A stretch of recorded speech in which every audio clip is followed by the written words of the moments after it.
Pour les besoins de l'adaptation cinématographique, certains détails ont dû être changés.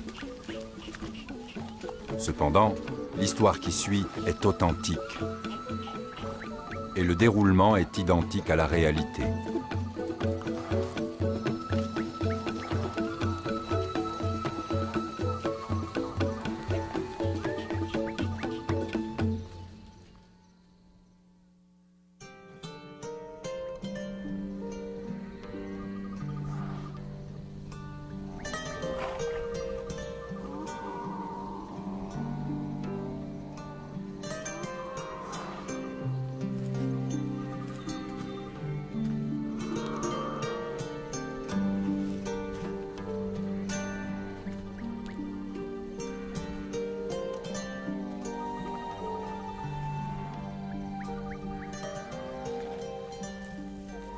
Je fais partie du peuple Fulani, et en accord avec nos coutumes, quand j'étais encore un gamin, j'étais le premier à me lever le matin, car j'étais le plus jeune.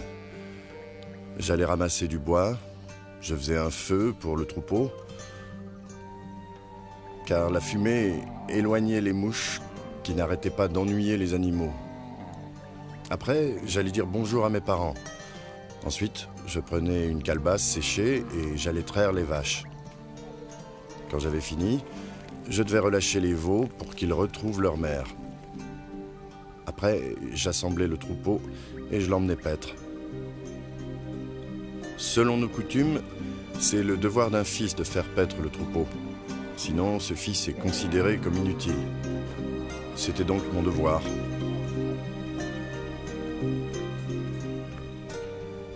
Depuis ma plus tendre enfance, j'aimais beaucoup mon père. Et tout ce que faisait mon père, je voulais le faire aussi. S'il priait, alors je priais aussi avec lui. Tout au fond de mon cœur, je voulais honorer Dieu et mon père de mon mieux. En grandissant, cette volonté de leur plaire devint plus forte.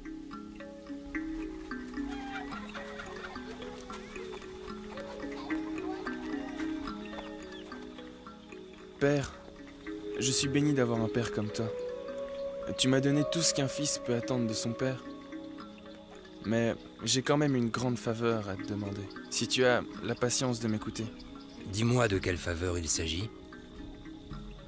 Eh bien, est-ce que tu me permets de continuer mes études? J'aimerais aller à l'école coranique pour étudier le Coran. J'y tiens, c'est mon plus grand souhait. J'espère que tu seras d'accord. Tu as autre chose à me demander? Non, père.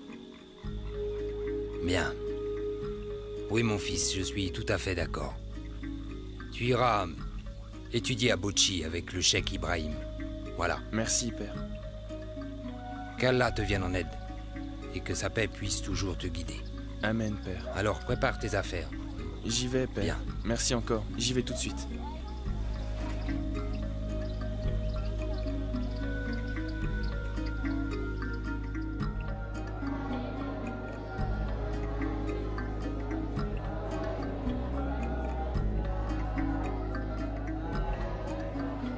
J'ai passé 3 ans à Bochi pour étudier le Coran dans la maison du cheikh. Je n'étais pas le seul étudiant. Nous étions nombreux. Nous avons appris les principes de base de la religion islamique et ses applications dans la vie quotidienne.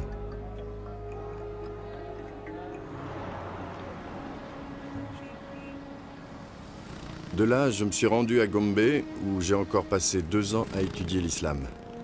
C'est à Gombe que j'ai enfin compris comment on devait interpréter le Coran. Ensuite, 2 ans à Maïdougouri pour continuer. Quand je suis finalement arrivé à Zaria, je lisais et écrivais l'arabe. Je suis resté 1 année à Zaria où j'ai fait des études approfondies sur l'islam. À la fin de mes études à Zaria, j'avais 22 ans. Pour me perfectionner, j'espérais trouver le moyen de me rendre en Arabie Saoudite. Mais c'est à ce moment-là que mon père me demanda de revenir à la maison.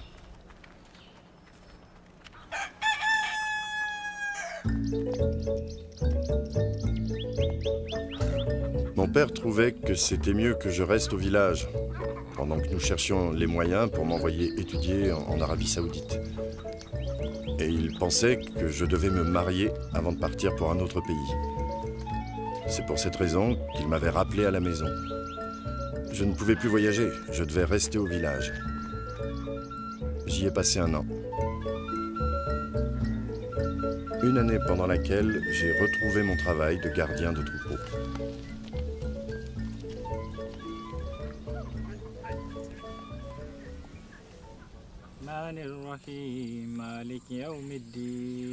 Je suis aussi devenu le chef spirituel et le professeur de notre village. Un soir, en rentrant des pâturages, nous avons récité nos prières du soir. Ensuite, nous nous sommes installés pour dîner. Pendant la conversation, mon père a dit qu'il était ennuyé que je ne sois pas marié. Mais moi, je trouvais qu'il valait mieux que je finisse mes études en Arabie Saoudite avant de me marier. Tu as réfléchi à ce que vont devenir tes femmes? Qu'est-ce que nous allons faire d'elles? Mais père, tu sais bien que je ne suis pas encore marié. Hélas, je le sais. Mais c'est la volonté d'Allah qu'un homme prenne des épouses. Oui, c'est la volonté d'Allah. Alors marie-toi si tu sais que c'est sa volonté. Non, père. Je veux réellement connaître mieux Allah. Je le souhaite plus que tout. J'apprécie ta détermination, et je comprends ce que tu ressens. Oui, mais ta mère trouve que l'Arabie Saoudite, c'est bien loin. Et elle a peur que si tu pars, nous courions le risque que tu ne reviennes plus jamais. On reparlera demain matin de tout ça.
À l'aide!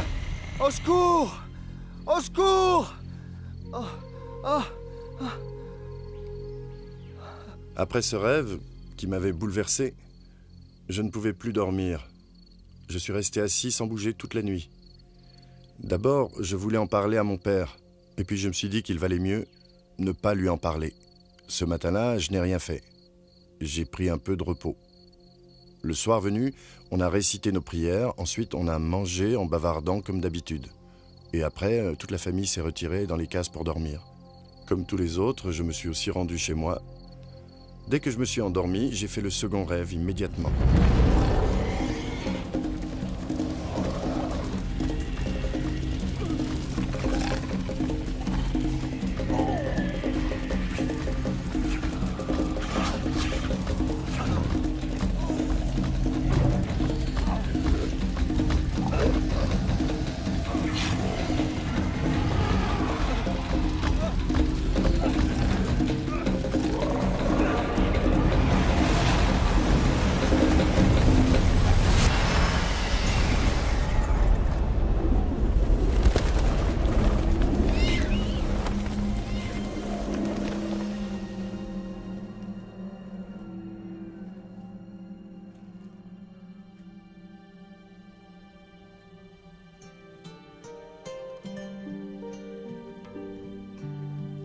Mon fils, que fais-tu ici?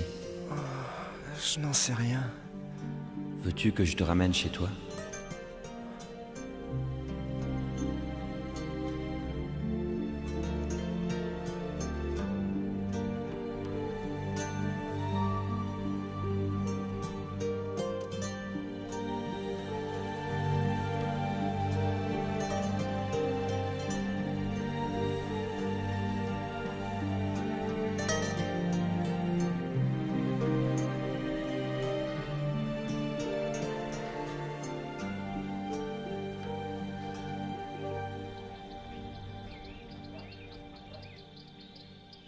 Mon cher fils, je t'aime.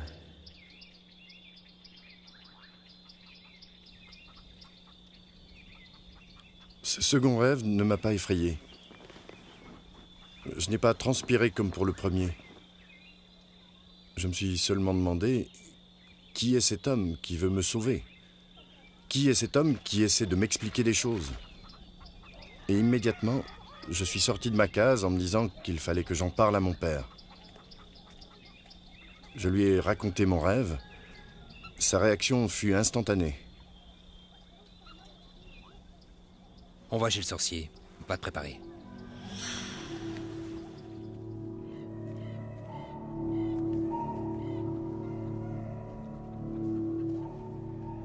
As-tu apporté une noix de cola? Oui, j'en ai une.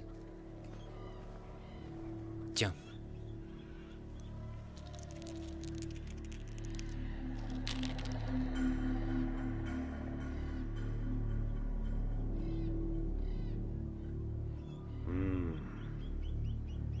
Parle-moi.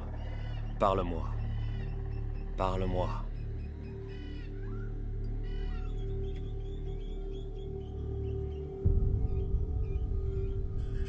Prends-en un.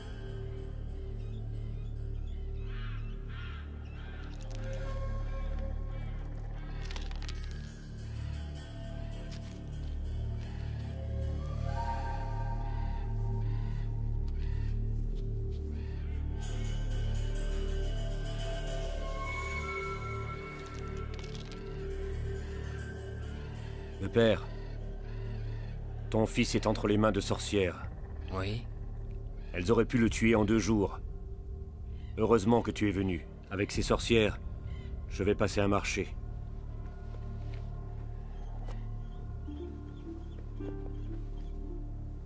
Tu vois ceci? Oui. Passe-le sur sa tête, Oui.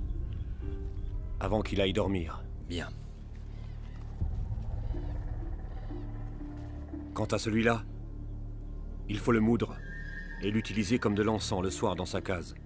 Si Dieu le veut, ce rêve disparaîtra et ne reviendra jamais.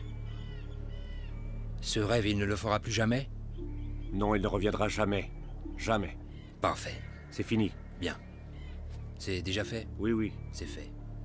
Merci. ce n'est rien. Je suis très reconnaissant. Au revoir. Merci encore. Yalunda. Yalunda.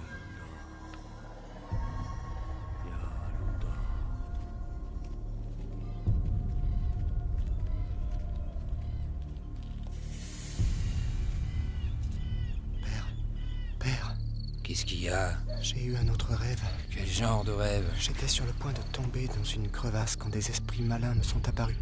Papa!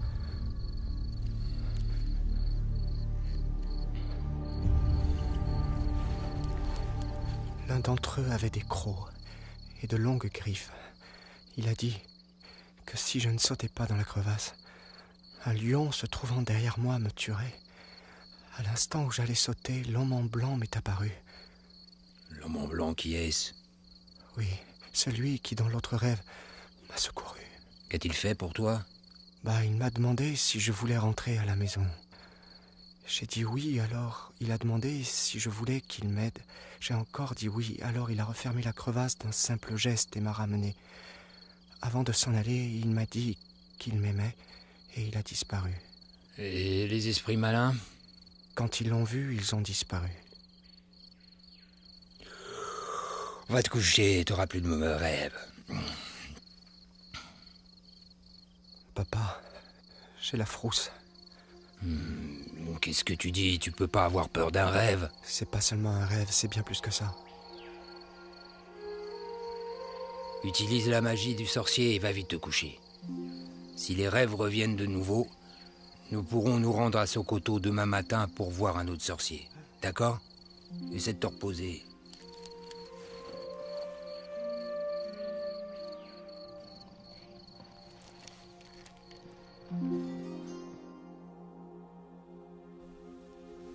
La nuit suivante, j'ai fait un autre rêve, et les 6 nuits qui suivirent aussi. Dans tous ces rêves, l'homme qui portait des tuniques d'un blanc étincelant venait à mon secours et me sauvait chaque fois des mauvais esprits. J'étais en sécurité avec lui. Je sentais qu'il me protégeait. À la fin de chacun des rêves, il répétait toujours la même chose, sans varier. « Je t'aime, mon fils. Je t'aime, mon fils. Je t'aime, mon fils, je t'aime. » J'ai commencé alors à comprendre que l'homme qui était dans mes rêves était le prophète qui, dans le Coran, est connu sous le nom de prophète Isa, et que les chrétiens appellent Jésus, le Messie. Après cela, j'ai eu le dernier rêve. En fait, c'était le 7e rêve.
Dis-moi, qu'est-ce que tu lis, mon fils?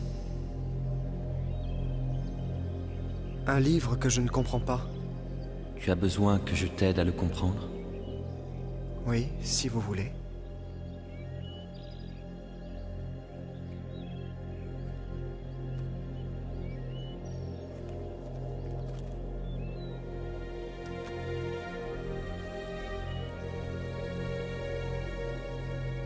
Mohamed, ce livre vient de Dieu.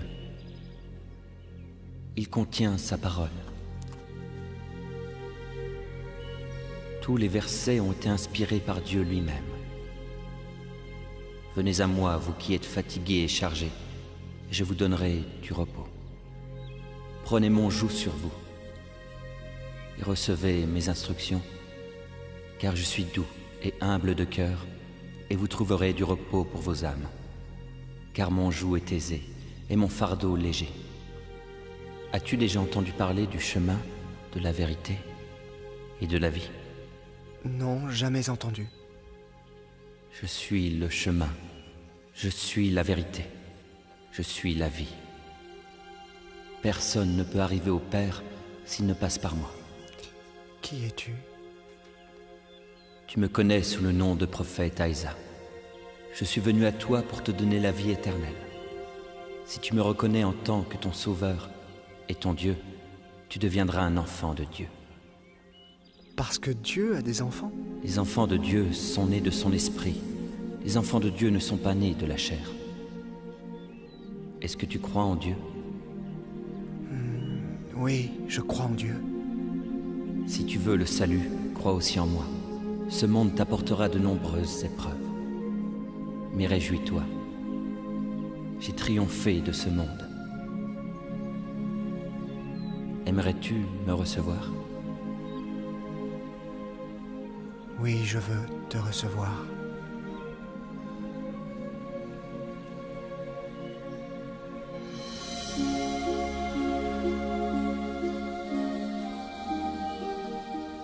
Très tôt ce matin-là, quand je me suis réveillé, j'ai eu l'idée de rendre visite à un chrétien du village voisin, qui s'appelait Jonathan. Je voulais partager mes réflexions avec lui, parce que c'était un brave homme, et je sentais que je pouvais lui faire confiance. Je lui ai raconté mes rêves. Jonathan a écouté attentivement, puis il a été chercher un prêcheur à Bauchi. Il le connaissait bien, parce que ce prêcheur venait dans son village tous les dimanches. Vous pouvez attendre ici, pasteur. Je vais chercher Mohamed et on vous retrouve ici. D'accord.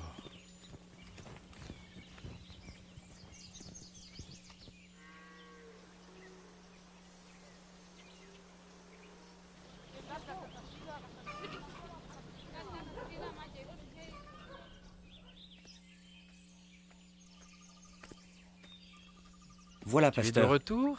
C'est bien.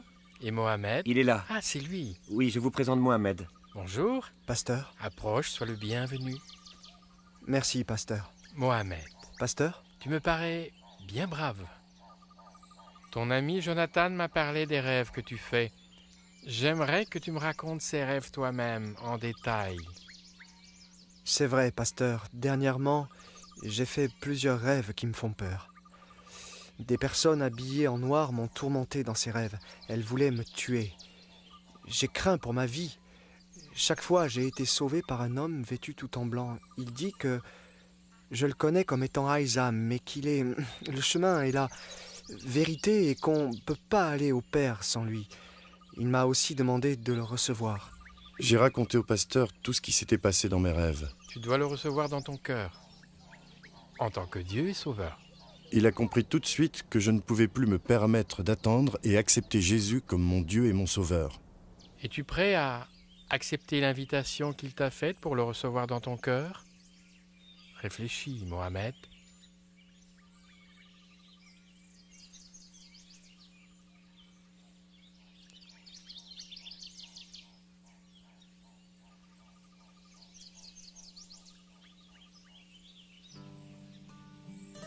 Très bien.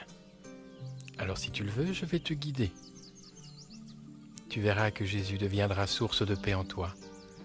Répète après moi. Moi, Mohamed, Moi, Mohamed, accepte Jésus accepte Jésus comme Dieu et Sauveur. comme Dieu et Il Sauveur. va me montrer... Il m'a fait dire le chemin une simple prière et je me suis repenti de mes péchés. Amen. Amen. J'ai reçu Jésus Je suis et il est certain devenu que mon la Sauveur et mon bénédiction Dieu. maintenant est à toi. Dès que j'ai ouvert les yeux, j'ai ressenti une joie et une paix comme jamais auparavant. J'étais heureux et mon cœur plus léger parce que je n'avais plus peur. Mon angoisse avait disparu. Je n'avais plus que joie et paix au fond de mon cœur. Et j'ai senti l'Esprit de Dieu qui me poussait vers mon père et ma mère pour que je leur révèle que j'avais obtenu la grâce de Dieu dans ma vie. Non, mais je dois rêver. Mon fils est devenu un chrétien. Ah! Je ne pourrai jamais l'accepter. Jamais! Mon fils est devenu un infidèle. Je ne resterai pas assis près de lui.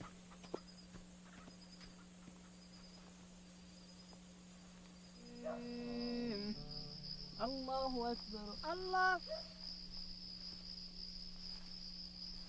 سمع الله لمن حمده ربنا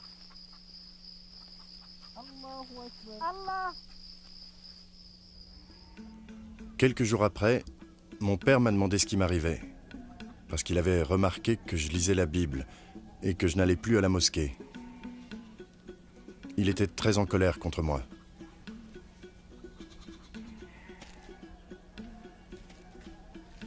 Ce genre de choses n'est jamais arrivé dans notre famille avant aujourd'hui, je te préviens. Je vais faire en sorte que ça ne se reproduise plus. Alors je te donne seulement 2 options. Ou tu renonces à Jésus, ou tu quittes ma maison sans tarder, à tout jamais. Tu es mon père. Tu sais que je t'aime et que j'ai du respect pour toi. Crois-moi, je n'ai pas l'intention de te faire du mal ou te porter préjudice. Il faut cependant que je te dise que je vais continuer dans la voie que je crois juste et que je continuerai à vivre en chrétien jusqu'à ce que Jésus vienne me montrer où aller. Quand mon père se rendit compte qu'il ne pourrait pas me convaincre de renier ma foi, il incita toute la famille à me traiter comme un paria, Mohamed, jusqu'au jour où... sors de cette case, viens ici.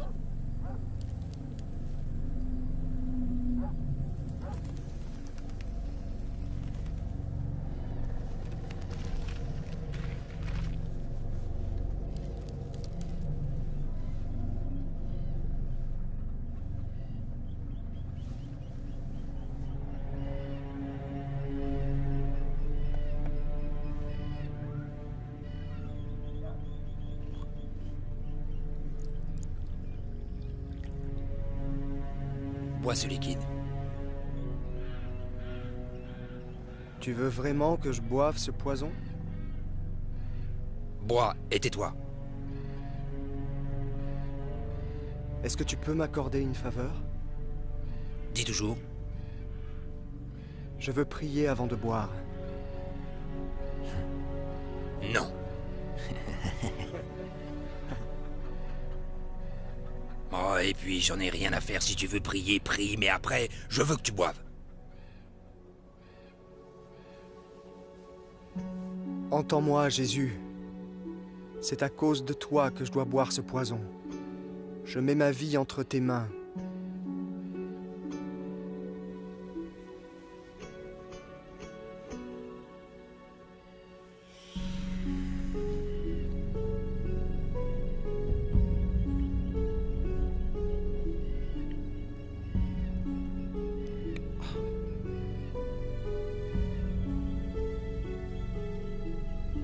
Va t'allonger.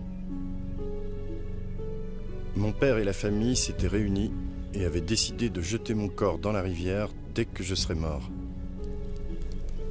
Ils attendaient tous ma mort. Je suis entré dans ma case, je me suis allongé et je me suis endormi. Je ne faisais aucune réaction au poison. Beaucoup plus tard, je me suis réveillé et je suis sorti pour aller vomir. Après, je me suis rendormi paisiblement. Tout allait bien. Très tôt, le lendemain matin, j'ai été le premier à saluer mon père, qui fut très contrarié de me voir vivant.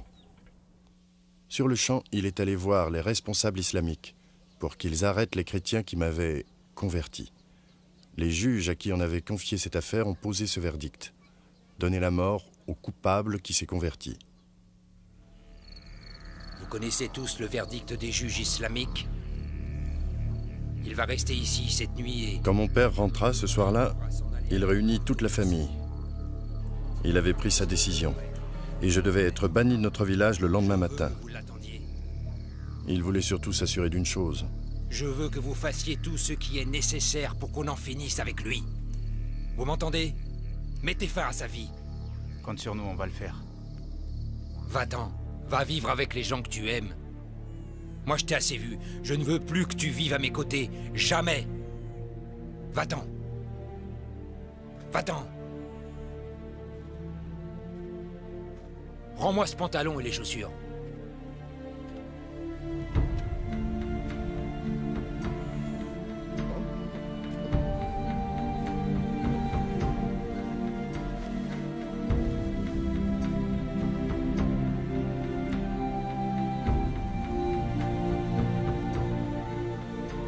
Fiche le camp.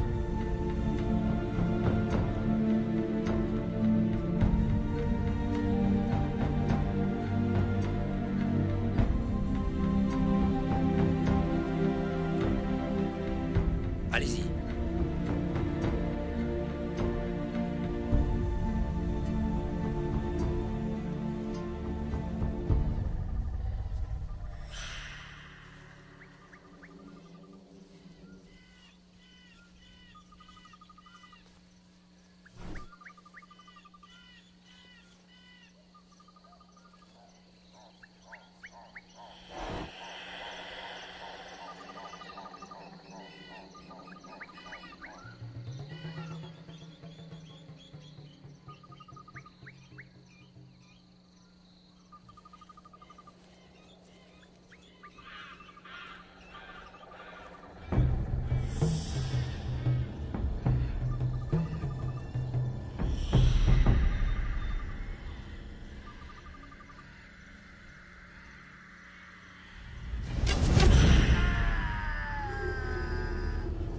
Je me suis écroulé au sol en gémissant.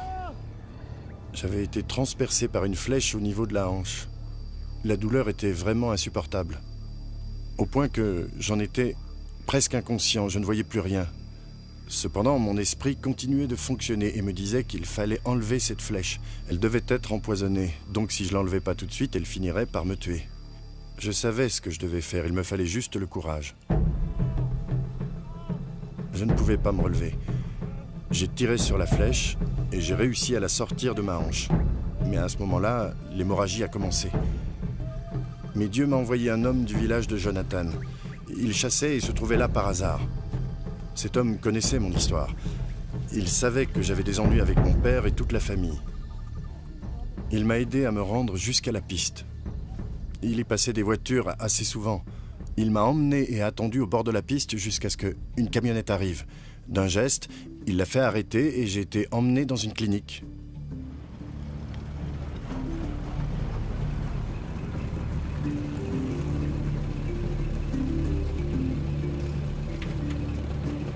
L'arrivée de cette camionnette était providentielle. Encore une fois, Dieu m'avait secouru. La clinique où on m'emmenait avait bonne réputation, mais les soins coûtaient cher. Et ce sont les chrétiens du village de Jonathan qui se sont cotisés pour payer mon intervention chirurgicale. Je suis resté plus d'1 mois en convalescence dans cette clinique. Ensuite, j'ai été accueilli au village de Jonathan où j'ai vécu pendant 18 mois. Mon père a fini par apprendre où je me trouvais. Et il a prévenu la charia. Les juges m'ont condamné à 6 mois de prison.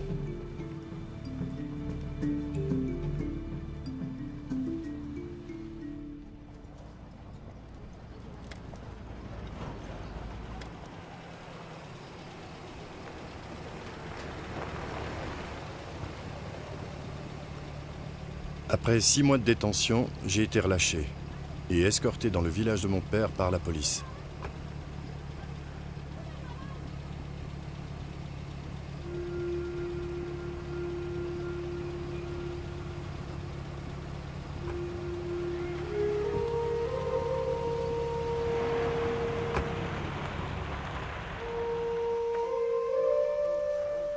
Dès mon retour à la maison, mon père réunit tous nos parents et leur expliqua qu'il fallait que je sois bien traité.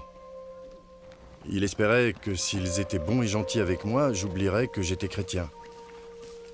De plus, il me promit 100 vaches et l'argent nécessaire pour avoir 3 femmes si je renonçais à Jésus. Il m'encouragea aussi à oublier le passé. Pendant 7 mois, je me suis de nouveau occupé du troupeau de mon père. Toute la famille croyait que j'étais rentré dans les rangs, que j'étais redevenu un des leurs.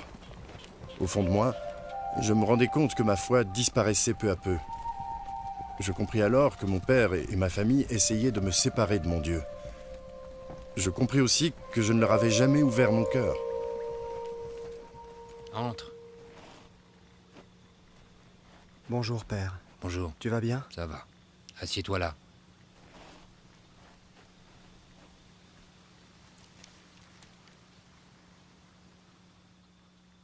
Je voudrais te parler de ta fiancée, mon garçon. Tout est organisé, maintenant tout est prêt. Papa, je voudrais te remercier de tout ce que tu as fait pour m'aider. Cependant, j'ai encore besoin que tu fasses une chose pour moi. Dis ce qui te ferait plaisir. Tu l'auras. Papa, je vais te le dire, mais tu ne pourras pas satisfaire ce besoin. Seul Jésus le pourra. Mais qu'est-ce que ton Jésus peut faire que moi je peux pas faire? Vas-y, dis-le-moi. Papa, est-ce que tu peux me donner la vie éternelle?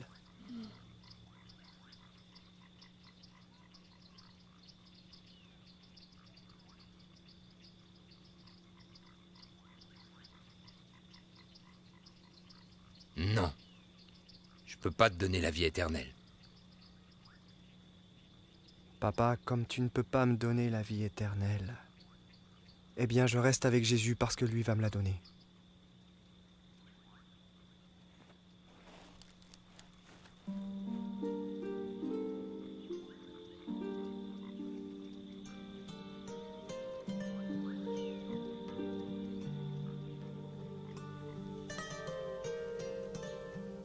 J'ai quitté la maison de mon père et je me suis réfugié chez Jonathan, où j'ai vécu pendant 2 ans. Pendant cette période, je ne ressentais aucune envie de communiquer avec ma famille. Je n'en ressentais aucun besoin. Puis un jour, j'ai reçu un message. Mon père était à l'hôpital, très malade, et il désirait me voir.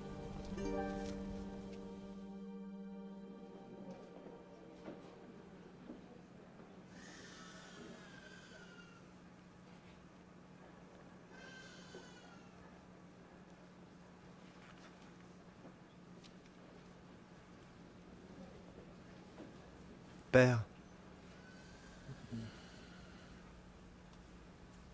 Mon fils. Tu voulais que je vienne te voir?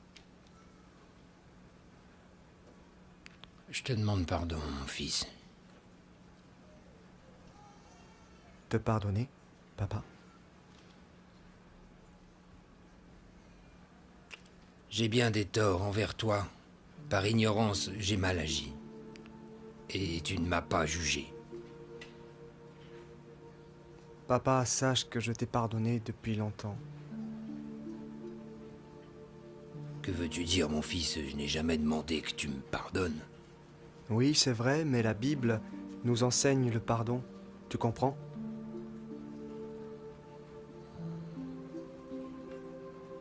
Mon fils, accroche-toi à ton Dieu de toutes tes forces. Si tu veux, il peut aussi être le tien, Père. Mon Dieu? Je ne comprends pas. Qu'est-ce que tu ne comprends pas, Père? Avec tous les péchés que j'ai commis, tu crois qu'il m'acceptera? Il est le Dieu d'amour. Il ne demande qu'une seule chose de toi. Ça coûte combien? Non, ça ne coûte rien. C'est un cadeau. Un cadeau, explique-moi. Grâce à Jésus, qui a racheté nos péchés, il suffit que tu l'acceptes comme ton sauveur et tu auras la vie éternelle. Tu veux bien l'accepter dans ton cœur? Oui, je désire recevoir ce cadeau. Tu veux bien qu'on fasse une prière tous les deux? D'accord. Répète après moi. Oui.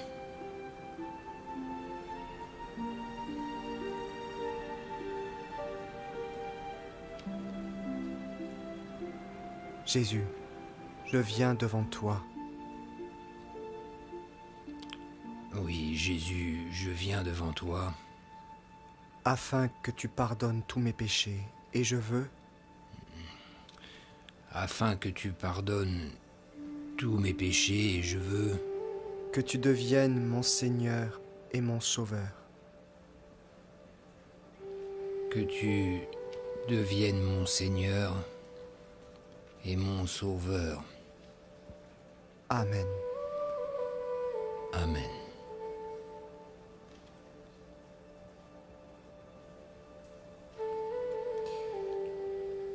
Maintenant, je vais prier pour que tu guérisses. Non, je ne veux pas que tu pries pour ma guérison. Et pourquoi? Je comprends pas. C'est Dieu qui nous guérit ou pas? Mais non, je veux pas être guéri. Je suis prêt à rencontrer celui qui est le Sauveur. Je veux dire Jésus.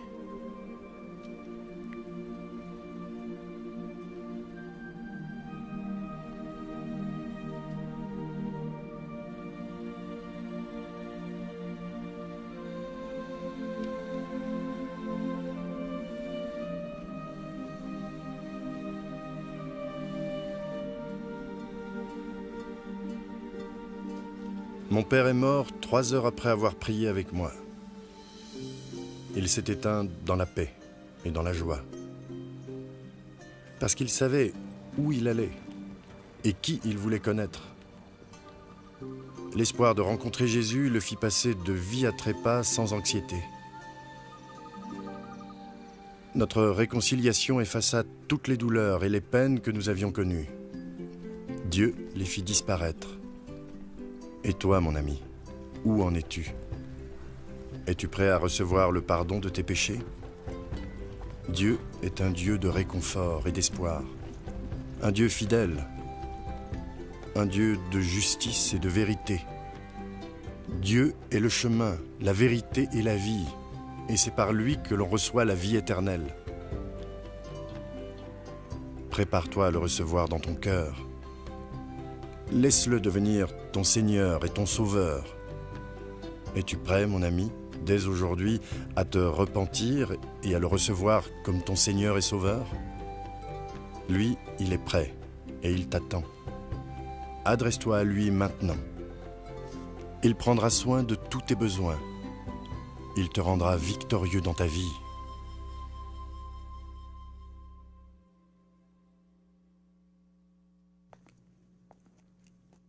Il est naturel pour des parents de protéger et d'élever ses enfants. Le père de Mohamed n'était pas une exception, mais Mohamed a franchi une frontière. Et à ce moment-là, Mohamed a mérité la mort aux yeux de son père. Il a eu la possibilité d'adjurer, de se rétracter. Il ne put le faire, sa conscience ne lui permit pas. Il savait au fond de lui que l'expérience qu'il avait eue était bien plus qu'un rêve. Nous avons eu une vision totalement différente quand nous comparons la relation entre Mohamed et son père et la relation entre Jésus et Dieu. Le père de Mohamed n'hésita pas à décréter que son fils devait mourir pour ses péchés, surtout que selon lui, Mohamed avait commis le péché le plus grave, celui de choisir un autre Dieu, tandis que Dieu le Père avait décrété que Jésus allait mourir pour les péchés de l'humanité. Vous vous demandez peut-être, Jésus avait-il déplu à son Père en quelque façon? Pas du tout. Dans l'évangile de Matthieu chapitre 3, Dieu a parlé de Jésus, en ces termes. « Celui-ci est mon Fils bien-aimé, en qui j'ai mis toute mon affection. » En fait, durant son ministère sur terre, Jésus n'a jamais fait quoi que ce soit pour déplaire à son Père. Jamais, c'est certain. Pourquoi son Père alors? Je parle maintenant de Dieu. A-t-il voulu que son Fils soit crucifié et qu'il meure sur la croix comme un criminel, couvert d'opprobre et de honte? Comment un Père parfait peut-il abandonner son Fils à une mort aussi abominable que celle de la croix? Un Fils bien-aimé qui toute sa vie n'a rien fait de mal? La seule façon de comprendre, c'est de se référer à la mission du Messie. En effet, Jésus n'est pas venu sur terre pour agir selon sa volonté. Il est venu dans le monde pour accomplir la volonté de son Père. Et la volonté de son Père était que son Fils donne sa vie pour racheter les péchés du monde. Dans l'évangile de Jean, chapitre 3, verset 16, la parole de Dieu nous dit que Dieu a tant aimé le monde qu'il a donné son Fils unique, afin que quiconque croit en lui ne périsse pas, mais qu'il ait la vie éternelle. Et verset 17, Dieu en effet n'a pas envoyé son Fils dans le monde pour juger le monde, mais pour que le monde soit sauvé par lui. Dans le premier épître de Jean, chapitre 4, il nous dit que tout est amour, non pas celui que nous avons pour Dieu, mais celui que Dieu a pour nous. Rappelez-vous qu'il a sacrifié son Fils unique pour nous. Mes amis, Dieu nous a montré le chemin qui mène au paradis. Ce chemin ne passe pas nécessairement par nos bonnes actions ou par des gestes héroïques. Il ne passe pas non plus par un rêve ou une vision. Bien plus que nous l'avons vu, Dieu utilise parfois ce moyen pour nous faire entendre son message. Le chemin vers le salut, c'est la foi, foi en Jésus-Christ. Il a dit, en parlant de lui-même, qu'il était le chemin, la vérité et la vie, et que personne n'arriverait à son Père s'il ne passait par lui. Est-ce que vous avez le désir de plaire à Dieu? Voulez-vous l'assurance d'aller au ciel? Si c'est vraiment ce que vous désirez, alors sachez que c'est aussi ce que Dieu veut pour vous. Prions Dieu tous ensemble maintenant, afin de demander pardon de nos péchés à Dieu et la vie éternelle. Dieu de bonté et d'amour, je suis un pécheur. Je ne peux pas avoir le salut, sauf si le Seigneur Jésus accepte de venir dans mon cœur et me pardonne mes péchés. Amen. Si vous avez fait cette prière du fond de votre cœur, alors Dieu vous a pardonné tous vos péchés. Soyez donc les bienvenus au sein de la famille de Dieu.